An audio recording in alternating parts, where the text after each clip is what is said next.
Welcome to the Big Dawg Crypto Podcast. This is your number one crypto podcast to hear directly from the movers and shakers, innovators, and disruptors in the cryptocurrency industry. Follow on Twitter for updates and to communicate directly at Woof Big Dawg. That's at Woof Big DAWG. Now, here is your host, the one and only Big Dawg Crypto. Digital Bits is a protocol layer blockchain focused on supporting consumer digital assets. This is inclusive of assets such as loyalty and reward points, branded NFTs, fan tokens, and notably branded stablecoins.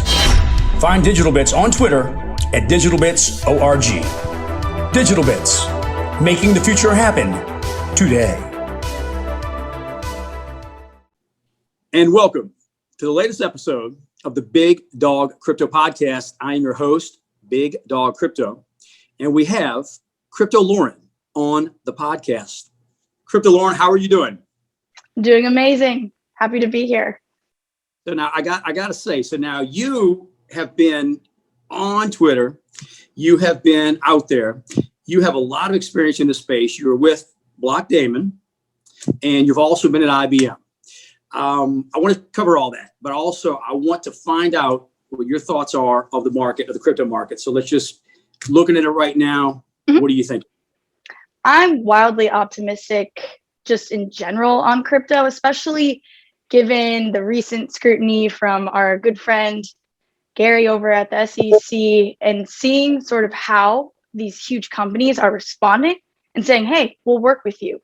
We have the resources. They're not backing down. That makes me more bullish than ever on crypto in general. And I speak every day with companies that are dealing with large quantities of all of these different DeFi tokens, the big, the top market cap tokens and things like that. And I have nothing but optimism. I expect volatility in prices always. Anyone that doesn't expect that is kidding themselves. But I see nothing but light speed ahead into the future of money. Well, speaking of him, I mean, I was somebody with Gary Gensler. I thought this guy's going to be great, and I remember one time watching his video at MIT, and going back to school, don't normally binge watch professors' videos, but he just he gets blockchain, and so watched a few of these. It was so cool. Then he gets in regulatory role. He seems like he's not quite as happy with it. So do you think he's going, and really we're kind of going on a little take, but I'm interested do you think he's going in the right direction on the regulation he's talking about, or what are your thoughts on that? I think he makes a lot of big statements that create a lot of FUD, which is inevitable in this space. They love to create FUD. Look at China banning crypto, things like that happening on a weekly basis, it seems. Sure. I think, and I've seen that video. He's obviously very smart and understands this technology that we're all so passionate about. But I do think he might be checking Twitter a little too much and taking some of the things that are said about him out there, maybe a little personally, maybe not. Maybe I'm completely wrong and he's got really thick skin, doesn't care, and just is determined to sort of be a real hardo towards crypto companies. And I think, as a regulatory sort of agency, they kind of have to. They can't just be like, this is great, you guys are so innovative. I mean, obviously it would be nice if they would acknowledge all of the insane hard work that all of the big players in the space have been putting in over the past 10, maybe more years, and sort of acknowledge the fact that we're paving a really uniquely cool way into the future of money and opening up doors for people financially that weren't even in existence a couple of years ago. But it is what it is. I think he's going to keep saying whatever he wants, and there will be the cyclical sort of FUD cycle, but I don't see it as he's going to shut down crypto and crypto is going to have to exit the US and everything's going to be off. I don't have any fears of that happening at all. I just don't think they're going to not acknowledge how crazy fast everything has moved. And I also talk with a lot of, tax sort of accounting and reporting agencies, and, they're struggling to keep up as well. We've moved so quickly in just a matter of years. 4 years ago, Coinbase had 2 assets on its platform. Now it's an entirely different universe So you can only imagine from a regulatory perspective how freaking scary that is. So, it is what it is. Yeah, no, I agree with you on that. And I think we've watched things change so much in the space, especially right in the past few years. So speaking of that, when you first found out about crypto, I mean, when you first heard about it, do you remember what you were doing like at that moment?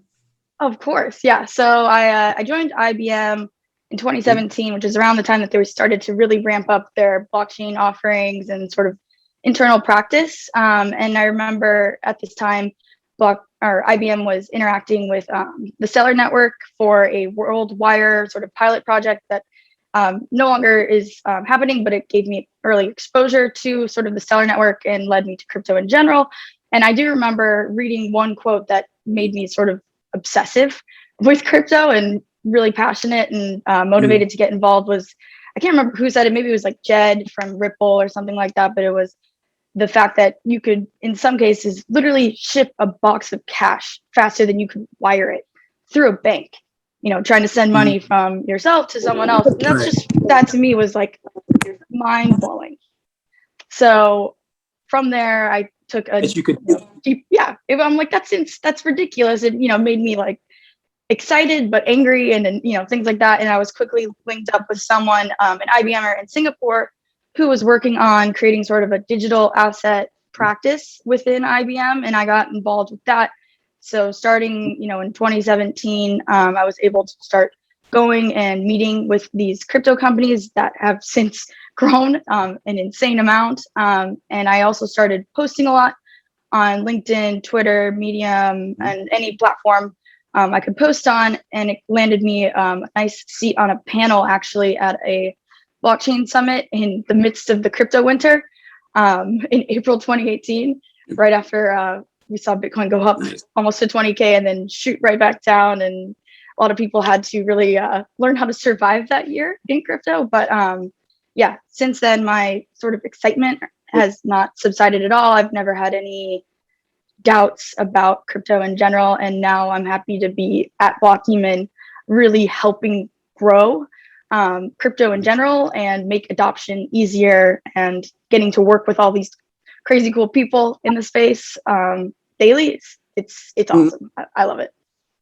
So, well, and that to me is like a classic story, right? A classic vision of going down the crypto rabbit hole, because I think like you found out about it, just fell in love with it, and have been passionate and just gone just nonstop in it, and kind of like the same way. Like I didn't kind of knew what it was, right? But once that fire hits you, you're like this is what's up, right? This is transparency, this is accessibility, and you get there. So I think that's phenomenal. But to do a career in it, as you've done and turned this in now, so looking at Blockdaemon and a little familiar with them, but to somebody that's watching this, because we do have a lot of new people watching the podcast. That's the goal. We want to go ahead and congrats. Thank you. But the goal is like what you're doing. We go ahead and spread crypto awareness. Somebody looks at it and says, "What is a node?" How do you explain John Doe down the street and says, "A node"? Wait, like I don't know what's up. No, like what's a node? How would you describe that?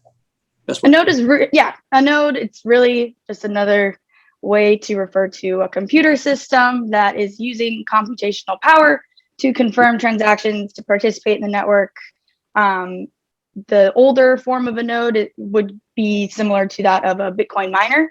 So you can think of it like that, but we're obviously moving towards a more sort of energy efficient manner of having nodes operate within a network, proof of stake, which is where Blockdaemon dabbles the most. So that's really a node. Is if you're familiar with Bitcoin, you can think of it as the new type of miner, which is also really a node. It's just whatever computer is helping stand up this system and keep it up and running.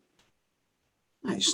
Because I think a lot of people want to know what it is. They learn about it, and also with Blockdaemon, it looks to me like they've had some funding or they've had some investment. I mean, I see them, like I try and pay attention to a lot of companies. It's hard to see everybody because so many people are doing stuff in companies, but I'm seeing them in the news again and again. Like they're rocking it right now, is how it seems. Yeah. Last week we announced our Series B, and we were able to snag that unicorn status at a valuation of 1.255 million. And it was really exciting because we got to announce it while we were in New York as a team. And yeah, so it was really exciting. And it's just, we're the infrastructure provider that is going to allow existing companies today to continue to grow and scale and expand in a secure manner as they do things like deal with the SEC and whatnot. And then also there's a lot of new companies launching right now. I mean, you just launched your project. There's a lot of exchanges that are aspirationally trying to compete with some of the big names that you and I know and deal with today. So, to me, I have no doubts as to sort of why Blockdaemon is being paid attention to so much by investors and by the community, because I think what this community needs is a infrastructure provider that is really crypto native and has been in the weeds with all of the crypto folks for a while, not another big tech company moving in and trying to snag this market share. So I think it's definitely awesome, and we're definitely helping support sort of the decentralization of all of these companies and our ability to operate. I think that's great. And I know when we talked about it, and you love the company. You said really good things about it. And interesting because, watching stuff in the space, I mean, Wall Street and traditional investments, and this, having been in this long enough, you're seeing more and more money pour in because they realize that the financial system is changing, right? The new generation wants to see a change. And even the older generation, you're just seeing people that are tired of not having control and not having that transparency. And whether you get into this or you get to NFTs or whatnot, you're just seeing a wholesale change. So to see them get that kind of investment, that's phenomenal. Speaking of NFTs, 2 years ago, what is it? No one knows. Now everybody's never heard of it. Yeah. So what do you personally, I'll say, think about them, but what would you say to somebody that's new here that's like, okay, I've heard of an NFT. How does an NFT or what are the benefits, right, of a company, a person, an artist using an NFT or facilitating with it? What would you think? Yeah, so I have a lot of thoughts there. So again, it is crazy because 2 years ago, NFTs were hardly being talked about. Obviously, they were in existence and on everyone's radar a bit, but now it's just all anyone could talk about. And like, for instance, there's that huge art Basel festival every year in Miami that didn't happen last year, obviously because of COVID.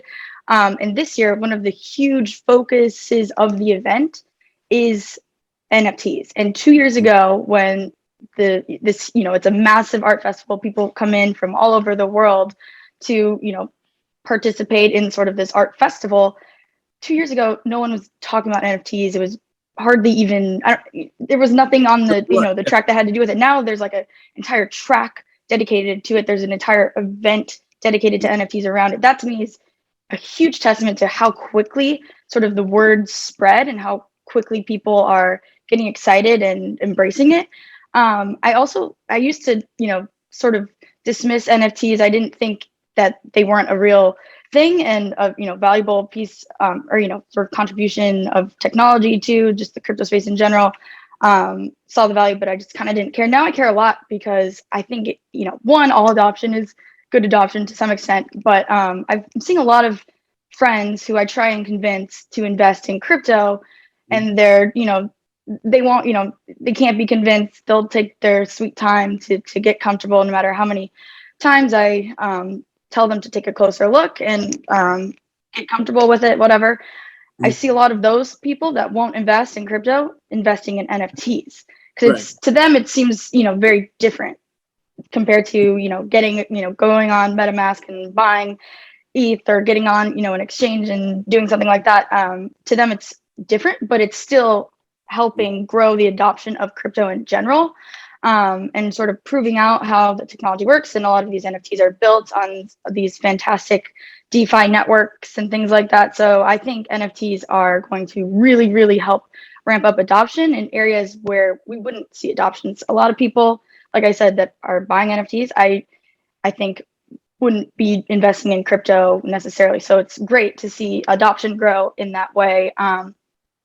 And I'm forgetting the rest of your question as far as NFTs go. Yeah, really kind of. I mean, the main thing was, what do you think about it? But specifically, and you really did kind of answer that. But you have is for John Doe in the street that says, "Well, I've heard of NFT, but how does it benefit me?" Because I think that is challenge for any, like, people that think that they have a lot of potential. How do you explain, and I guess it's really kind of more, how do you explain to somebody, okay, this is why, an NFT matters to you, or what it can do for you, right? Like, what's the benefit to John D consumer type thing? You know what I'm saying? Like, that's a good question. I think I just think it's accessibility is one thing. Whenever people are like, oh, I don't get it, it's just a JPEG file, I could take a screenshot. I'm like, I could buy a nice, looking Mona Lisa counterfeit piece of art and hang it up in my house and tell everyone it's the real Mona Lisa. Like, they won't believe me, obviously, but with digital art, it's a lot easier to sort of verify the authenticity of whatever it is that you have ownership of. And I'm thinking, far ahead. I'm like, I'm going to leave so many NFTs to my kids, and I'm going to go to estate sales and buy up NFTs and things like that.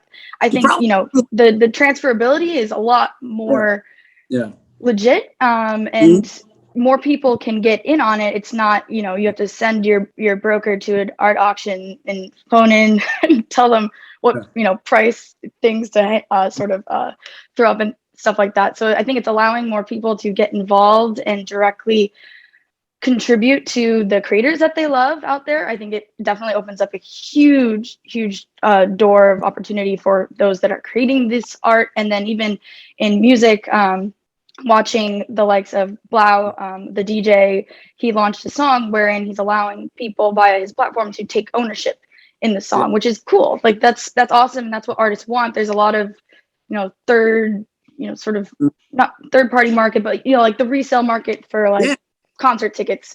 Who gets the value? The scalper, not the artist, not the fan, not the festival, not the community, the scalper. So I think it's definitely going to help in that sense as well. And it's just fun. It's just exciting, and it's bringing lots of really cool, new and interesting people into the space. Blockdaemon had an event with Solana and Reciprocal Ventures 2 weeks ago in New York, and it was wild because if you're familiar with these events, it's you get these Eventbrite invites, but ours got out to the Solana community, and they heard that we were giving away, we were raffling NFTs, and almost 1,400 people RSVP'd. We had to switch venues. There was like a mile long line out the door, and it was crazy. It's just because people are so pumped about them, and it's just cool. Anything where people are getting excited and there's adoption of this new technology and sort of world that you and I chose to live in. I'm excited. So in what you said, the one key thing that I agree with that. But the one particular thing there is that when I'm telling somebody, they say, well, somebody spent $60 million for a painting, and it's kind of hard to defend that. But, Kings of Leon, I think it was, and there's other bands, when they release something, as an NFT, next thing you know, I don't like when artists are taken advantage of, and the record companies have done that for years, right? And whatnot. They're able to track their stuff. They're able to have tickets in there that they can go ahead and they can control and have for the concerts and whatnot. And I think that is, once again, where people say blockchain has a little bit of hype, but has a lot of substance. And we've all heard that NFTs, particularly with artists, right, gives them that control. They know where their works are, right? They're not going to be ripped off by, an accountant or a publisher or whatever. They can track their funds fully. And to me, for an artist, and I know you've done, if I could share, you've done DJ. You've done. I'm saying, as an artist, so you have a concert recording, you could track that. So I know this. I think for people listening and watching this to realize, yes, an NFT does affect your life, even if you're not using blockchain. Like, it can, it can matter in a lot of ways. 100%. Yeah, definitely. So looking at the markets, right now we're looking at Bitcoin as we're getting ready for fourth quarter. I'm one of these people, I look at the cycles like a lot too, but I'm thinking that this is probably gonna be an interesting fall.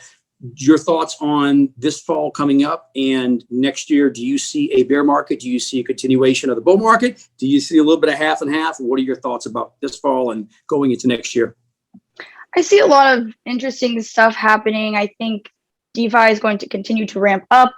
I'm very, very optimistic about DeFi in general and sort of the institutional adoption of DeFi. I'm very sort of bullish on. I think we're going to see a lot more institutional adoption, which will further, sort of drive adoption in general.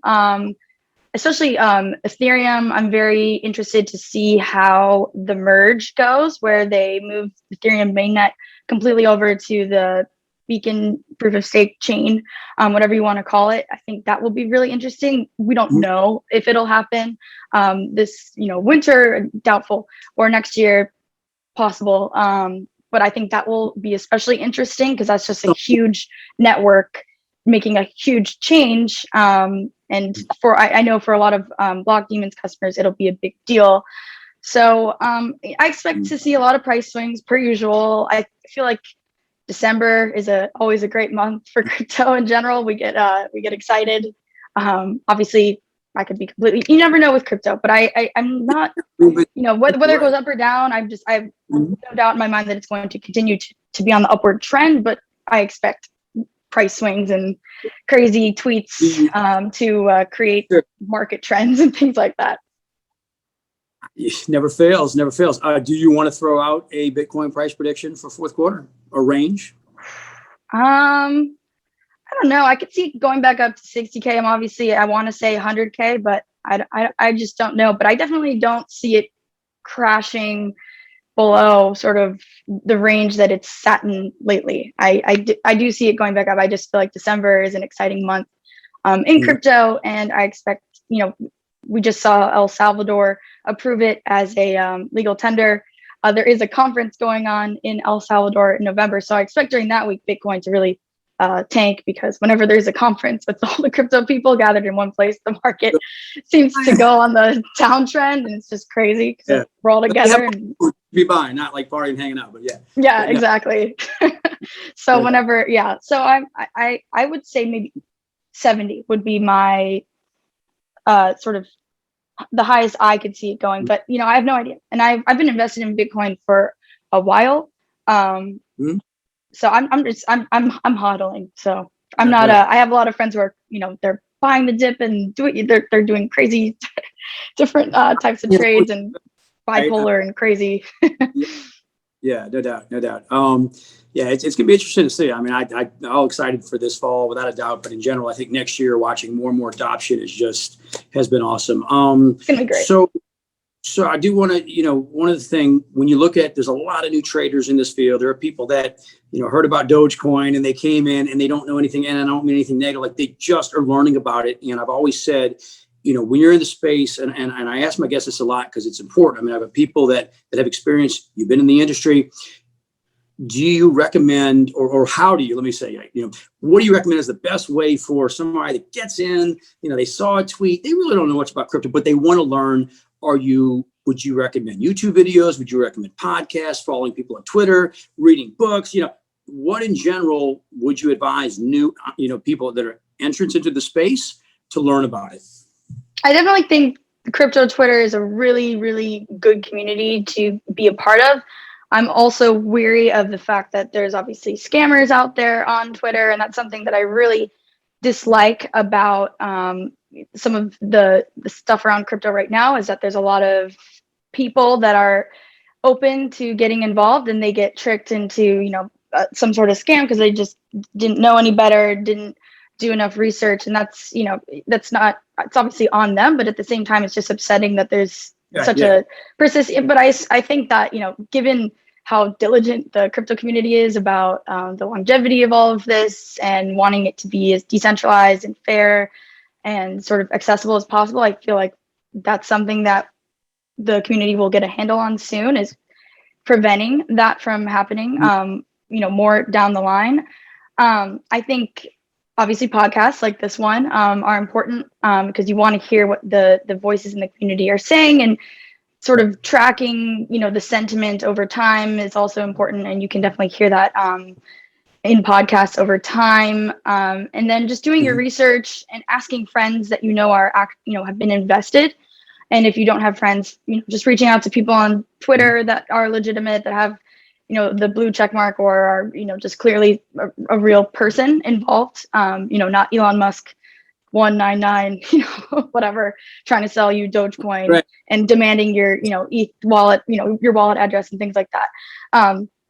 So I think just that and doing the research will be important. And I think we're going to see DeFi especially become a lot easier to invest in. I think right now there's a big sort of gap, or there's a lot of room for improvement as far as ease of use and efficiency.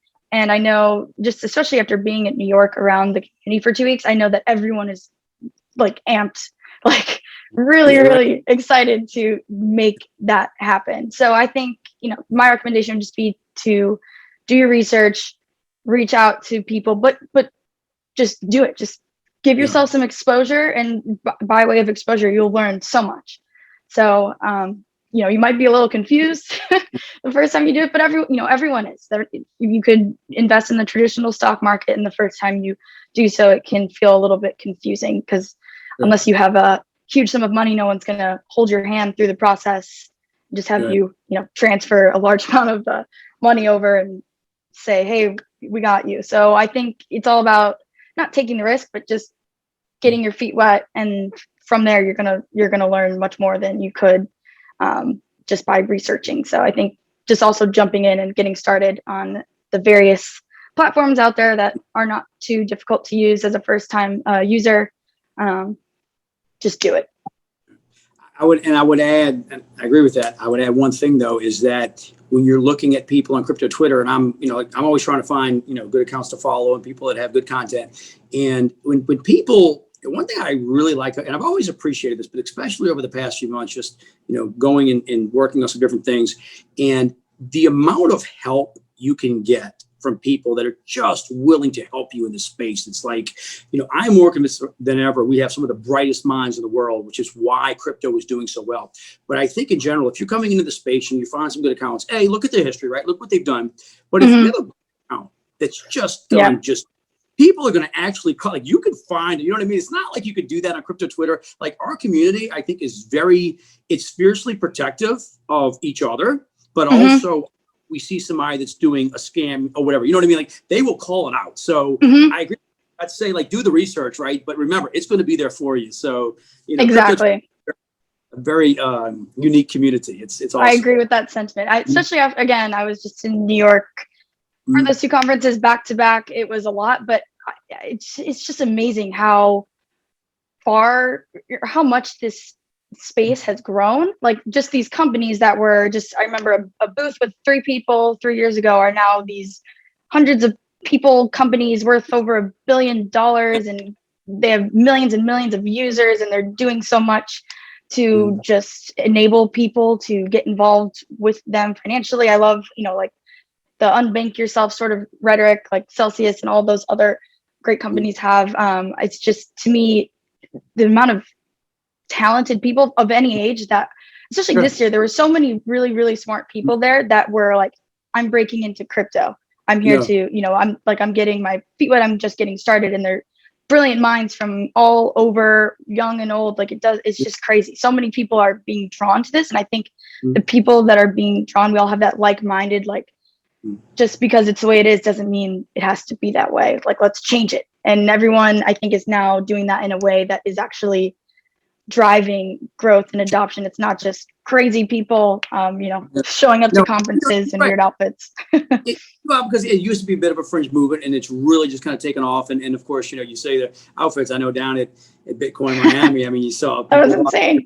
And I'm sure you saw a lot in New York, but it's fun. It's interesting. I mean, we have all kind of personalities, but there's no doubt, we're changing the world, and it matters. So, well, let me ask you. So, a couple of personal questions I always like to ask.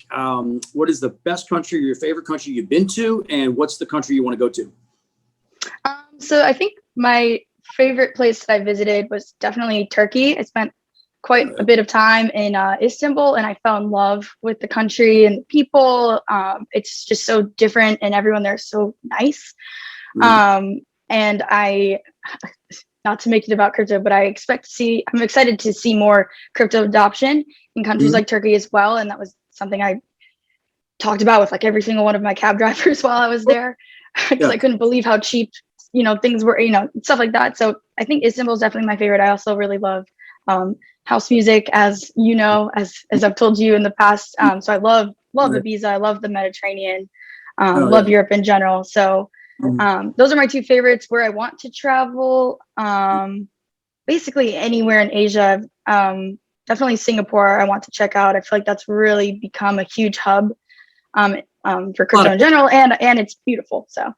Yeah, you know what? I had 2 calls with people from Singapore in the past couple of days. Like, there's a lot. I mean, I always knew there was a lot there, but there's a lot. I mean, you know, I think they're doing a lot to drive people. I mean, I don't know what it is, but where the community is where people gravitate towards. So I feel like there's definitely going to be a huge community there, based on the number of people you and I are coming across that are moving there or starting there.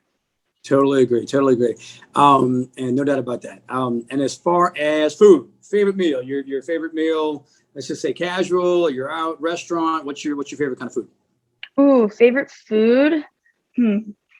Definitely Thai food, and definitely kasoi. It's like the most savory, coconutty type of soup dish, whatever you want to call it. If there's any foodies out there that are just like, wow, she's so off as to how to describe that dish, I'm sorry, but Thai food all the way. It's never I crave it 24/7. And sushi, obviously. I could eat sashimi for breakfast, and I would if I could.